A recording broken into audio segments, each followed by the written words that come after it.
Auditorio, pues aquí con el gusto de comenzar una semana más. Una semana más y una semana más de confinamiento, Oscar. ¿Qué situación? El semáforo no se movió. La semana pasada se había generado una polémica ahí por el retraso en la determinación del color. Pero bueno, seguimos otra vez. Ya se habla incluso, se está mencionando que las clases podrían no iniciarse cuando se dijo. En fin, todavía hay inestabilidad, todavía no hay certeza con todo esto que estamos pasando. Pues sí, desafortunadamente la curva bajó, pero se estabilizó y con la falta de disciplina de todos, pues amenaza con seguir en esta trayectoria. Estados Unidos está peor, pero no es una garantía, a pesar de lo que diga Trump, el presidente de allá, de cuando exclamó que mejor deberían de ver cómo está la enfermedad en México y qué bueno que hice el muro. Lo cierto es que estamos mejor que en Estados Unidos. Sin embargo, esa mejoría no es suficiente como para que pasemos la pandemia de un virus que amenaza con hacerse presente todo el tiempo, así como la gripa normal, ¿no? Ya sabes que en cambios de temperatura hay riesgo de que te enfermes, o la influenza que cada año reaparece. Y pues bueno, es lo que menos queremos, porque este virus no es una gripe común. Las personas que son susceptibles a enfermarse se enferman realmente mal, te causa diabetes, trastornos hasta neurológicos. Entonces, pues ojalá y tuviéramos la disciplina y mantuviéramos la sana distancia, pero creo que estamos hablando a la pared. Bueno, lamentablemente, pero hay que insistir, Oscar. Hay que seguir comentando, sugiriendo que la gente tome las medidas, porque sí, si esto continúa, y ya sabemos en México de por sí el sector salud, pues no se precisamente se destacaba por su capacidad, su organización y sus buenas formas. Así es que más que por cualquier otra cosa, por nosotros mismos, cuidémonos para evitar este tipo de contagios que pueden ser mortales, ya lo dijimos con este asunto de las enfermedades que uno trae ya de por sí, por los malos hábitos y por otras cosas. Oscar, bueno, un tema que llamó la atención la semana es que se anuncia, aunque ya acabó el segundo periodo ordinario de sesiones en el Congreso de Morelos, se anuncia que el próximo mes podrían elegir a los nuevos titulares de la mesa directiva, las dos más importantes, la presidencia del Congreso y la Junta Política y de Gobierno, pero también hay versiones de que podrían dejar al mismo diputado que justamente es el jojutlense Alfonso de Jesús Sotelo Martínez. ¿Qué ves aquí, Oscar? ¿Se pondrán de acuerdo ya en el último año? Porque ya van dos, no cambió, no rotó la presidencia de la mesa directiva. ¿Qué se espera para el tercer año? Se habla de que sí lo van a hacer, sí habrá rotación, modificación, pero hay que recordar que también es un asunto de política, de alianzas, y podría ser que se quedara, o es la intención del partido que está justamente el Partido Social Demócrata, no es el partido, ¿cómo se llama ese Impuestos sociales. partido? El que está ahorita justamente en el que milita Alfonso Jesús Sotelo, ese partido pretende que se repita la presidencia para el último año legislativo. ¿Qué ves aquí? ¿Habrá acuerdos? ¿Habrá diferencias? ¿Se quedarán igual las cosas? Bueno, pues la pugna es nuevamente, como el año pasado, entre el Partido Encuentro Social, donde milita Alfonso de Ese Jesús, mero, encuentro social, que no me acordaba. Ajá.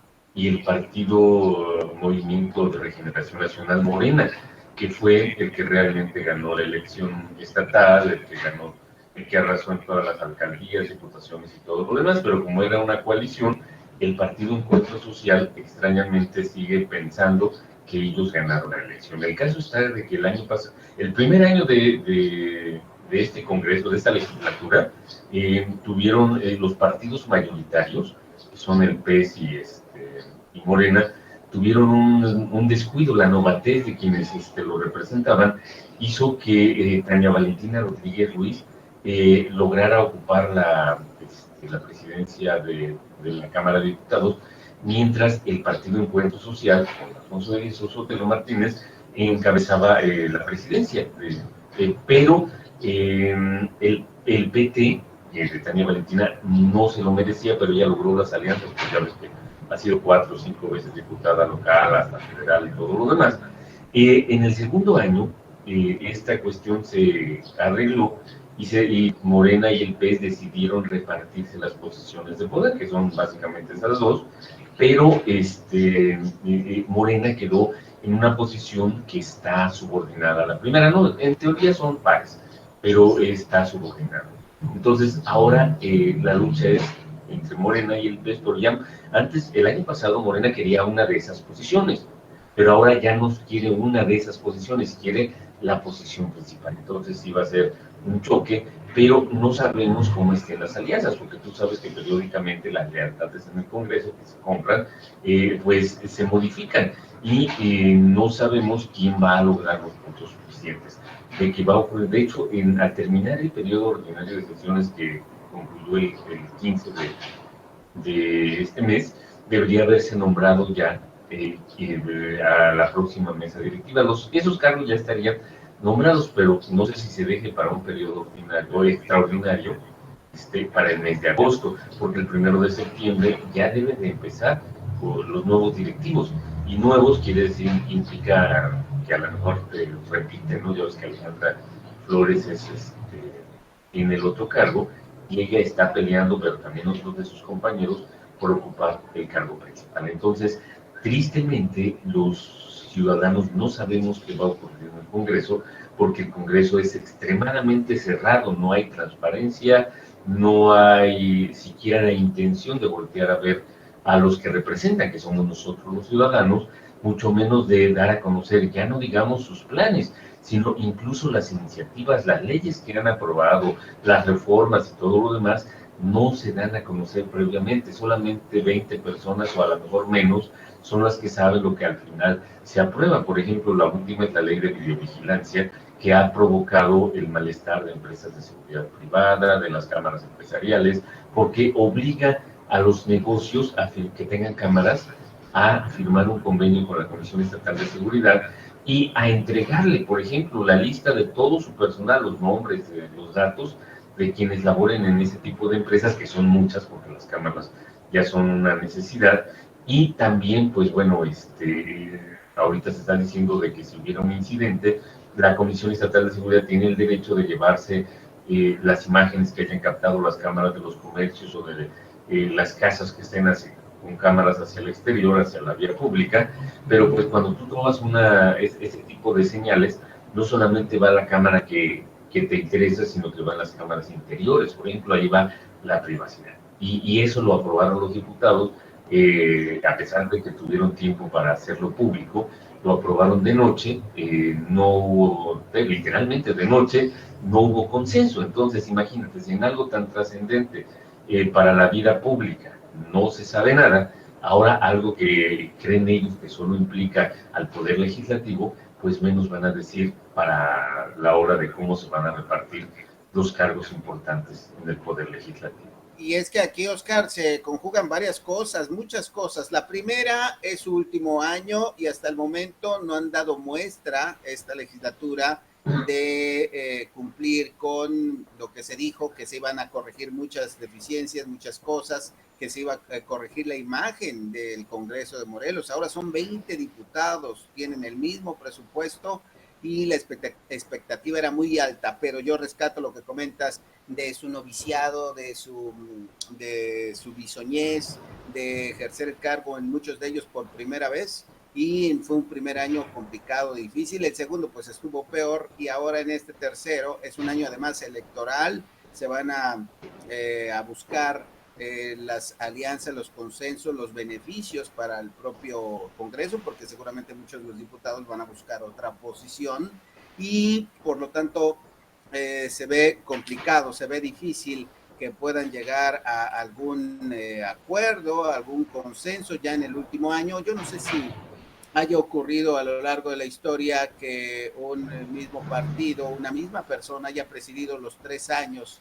la presidencia del Congreso, no lo sé, pero aquí llevan 2, y por lo que se ve se va a buscar que se quede por tercer año el mismo diputado, que no estaría mal, salvo que pues el Congreso tiene también sus reglamentos, tiene sus protocolos y ahí indica que debe ser rotativa. Esto no sería buena señal que no hubiera ningún tipo de cambios, porque lo vemos claramente, no es que se mantengan por unidad, sino por lo contrario, ¿no? Por la falta de consensos. Así es que tiene muchos retos este Congreso en su último año, que será menos del año porque seguramente comenzará ahí el movimiento político rumbo ya a las próximas elecciones. Sí, Evaristo, pero recuerda que, por ejemplo, cambiaron la ley para que aquellos diputados que se quieran reelegir no tengan que dejar el cargo.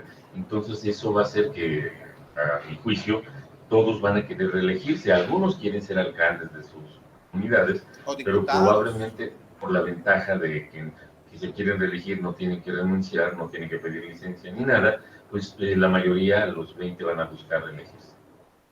Por eso te digo que es un gran reto demostrarle a los ciudadanos que todo lo que se dijo en campaña, pues algo que se pueda demostrar, ¿no? Lo que hemos visto hasta ahora no ha sido lo mejor y tendrían ellos estos últimos 12 meses para demostrar lo contrario. Y si no, pues como dice la famosa frase, que el pueblo se los demande, Oscar. Y bueno, allá en Hueyapan, buenas noticias para ese municipio porque ya por fin se resolvió este conflicto que tenían con Tetela del Volcán, ya tienen su clave que le proporcionó el INEGI, la clave geoestadística, y ya podrán recibir recursos. Bien lo dijiste tú en alguno de estos programas que hemos tenido, en alguna de estas secciones, en una de estas secciones, que no estaba todavía madura la cosa para hacer municipios a estos territorios y a estas comunidades indígenas que tenemos. Y bueno, se ha visto, se ha evidenciado, y este era uno de esos temas, la falta de definir los límites territoriales. Desafortunadamente no son buenas noticias, quizás son temporalmente buenas noticias para Hueyapan, pero ayer el alcalde de Tetela del Volcán, de donde se cinde este municipio, anunció a través de un video de que inició una controversia constitucional contra la entrega de la clave geoestadística del INEGI, porque dice que se hizo de manera unilateral y dijo que no fue consultado el municipio de Tetela del Volcán, se violaron todos los acuerdos para llegar a una solución pacífica. Aquí, mira, hay un punto muy importante, por eso el tema se aborda, aunque Hueyapan está bastante lejos pues de todos lados, pero en realidad es importante porque Hueyapan y Tetela del Volcán, cuando eran parte de un mismo municipio, pelearon siempre por la falta de disponibilidad del agua desde que el volcán Popocatépetl entró en erupción, creo que fue en 1994, entonces se derritió el glaciar. Hueyapan, Tetela y muchas comunidades más tienen como fuente de agua potable los escurrimientos del volcán, y el volcán, pues ya te has dado cuenta que cada año son menos los días que amanece totalmente nevado, tiene menos capacidad de llenar los acuíferos de esos lugares, y hace 10 o 15 años la falta de agua se llegó a tal extremo que hubo un muerto, se pelean así terriblemente por ese recurso. Y en los límites territoriales incluye la definición de dónde quedan los manantiales, cómo se reparte el agua y todo lo demás. Extrañamente, el alcalde de Tetela del Volcán dijo que iban a seguir todo por las vías institucionales y por eso recurrieron a la controversia.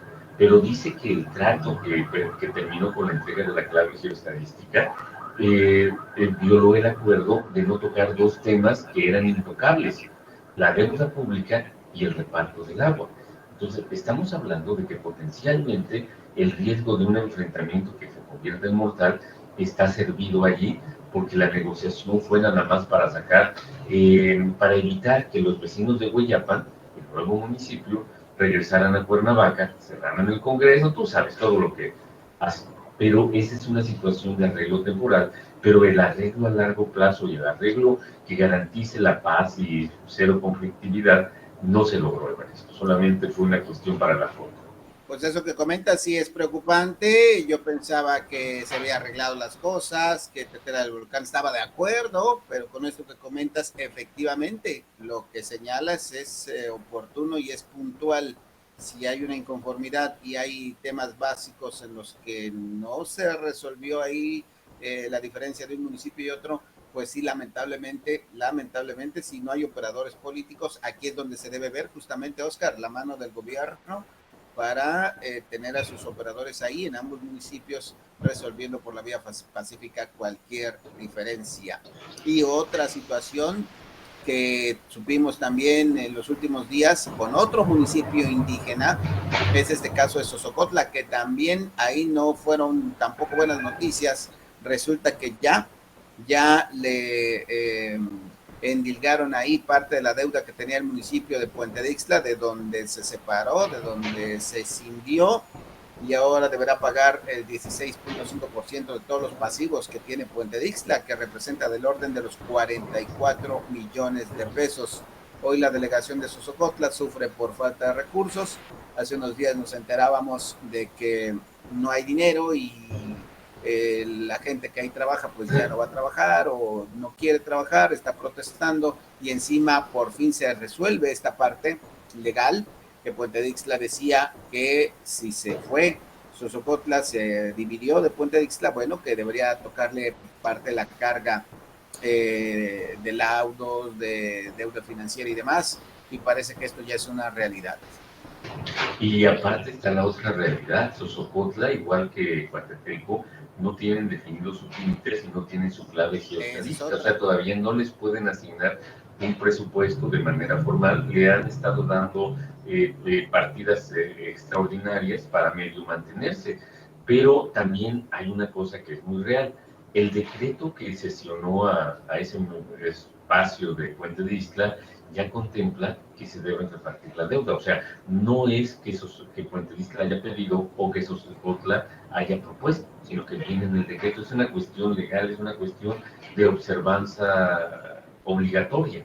Entonces, Sosocotla se ha resistido, que ellos nunca gastaron, que no, lo que haya sido, pero está en la ley. Entonces, tienen que cumplirlo y les salió barato el 16% como obligación, porque debería haber sido una parte proporcional que no corresponde a ese 16%, habría sido por lo menos el 30%. Pero bueno, el problema está que Sosocotla no tiene recursos, el problema está que Sosocotla, la administración municipal se llenó de personal, el problema está de que, pues bueno, la economía de Sosocotla como tal se refiere nada más ¿qué será? Una granja avícola, una que otra empresa más o menos grande, y comercio, al que se le cobraría por el derecho de piso nada más, pero no tiene ni siquiera ingreso por impuesto predial, porque la mayoría de los lotes de las viviendas no está regularizado, es ejidal. Entonces, imagínate, no había, igual que con Guayapan, las condiciones para que se creara como municipio, pero fue una cuestión electorera de Graco Ramírez, porque quería congraciarse con esas tres comunidades y asegurar la votación en el proceso electoral anterior para que su hijastro quedara como gobernador y le cuidara las espaldas. Dirán ustedes, ya me excedí en el comentario. No, es que es cierto, no se cuidaron las formas. El que está como presidente de Sosocotla actualmente conocía, porque participó del procedimiento para emitir el decreto que creó el municipio de Sosocotla. Nunca lo engañaron, nunca le dijeron, aquí no vas a pagar nada. Siempre se supo. Tristemente, cuando comenzó el municipio como tal, pues bueno, se emocionaron y crearon dependencia tras dependencia. Tú no sé si pasabas frecuente por ahí, pero los primeros días de Sosocotla como municipio había un montón de agentes de tránsito a lo largo de la carretera Cojutla-Alpuyeca, y era bien, hacían en cada crucero, te ayudaban a la gente a pasar, a los mototaxis y todo, pero pues en cuanto empezó a escasear el dinero, creo que ya no trabajan ahí, los servicios públicos que se están improvisando, ya no tienen dónde tirar la basura, los vehículos con trabajo tienen gasolina. Bueno, esto es un caos. Coatepeco más o menos está operando porque son muy mesurados, ahí no hicieron cosas extraordinariamente grandes, todavía no terminan de limitar su territorio, y más o menos están ordenados, pero lo que es Hueyapa y lo que es Sosocotla, la improvisación está costando demasiado caro, y esta improvisación se va a convertir en un precio que vamos a pagar todos, porque cuando le llegue el primer descuento al hipotético presupuesto que tendrá el municipio indígena de Sosocotla, van a cerrar la carretera para decir que no les quiten, ¿sí o no? Bueno, pues es un pronóstico con altas probabilidades, Oscar, debido a lo que hemos visto en el pasado. Y como bien dices, todavía falta definir sus límites territoriales con Zacatepec. Los sorprendió la pandemia cuando estaban revisando ahí la división entre Sosocotla y Tetelpa. Y bueno, hasta donde sabemos no se ha definido y por lo tanto dicen que mientras no esté definido el territorio, pues no puede obtener recursos federales y ya tiene la deuda. A esto que dices que es legal, ya veríamos que pues ya es un hecho. Así es que efectivamente se nos anticipan, se nos vienen cosas complicadas para ese municipio. Ojalá la gente de Sosomotla lo pueda entender y asumir de la mejor manera. Este es el doloroso parto de este nuevo municipio, que pues, ellos lo quisieron, lo pidieron, más esto que dices que fue lo que los llevó a esta condición, una medida electoral del gobierno anterior, con todas las deficiencias que llevaba, con tal de mantenerse en el poder, y no se mantuvieron, y los municipios indígenas los dejaron mal conformados, sin el sustento jurídico, sin el sustento económico para que el tránsito hubiera sido más suave, ¿no? Ahora las cosas están así. Vamos a ver qué ocurre ahí en Sosocotla. Ojalá esto que comentas, esta idea de que pueda haber protestas y manifestaciones, pues ya desde ahorita lo saben, ojalá puedan negociar, platicar, resolver antes de llegar a eso. Pues sí, Evaristo, ya ves que Sosocotla aparte tiene males que son propios de su identidad cultural, como el descuido, la falta de cuidado en la higiene, que terminó haciendo una escabechina hasta en el propio cabello, con el COVID. Así es, lamentablemente, Oscar. Bueno, pues gracias. Vamos a ver qué ocurre. Seguramente dará de qué hablar todos estos temas en esta semana. Buenos días, Oscar. Buenos días y saludos a toda la audiencia de Cadena Sur.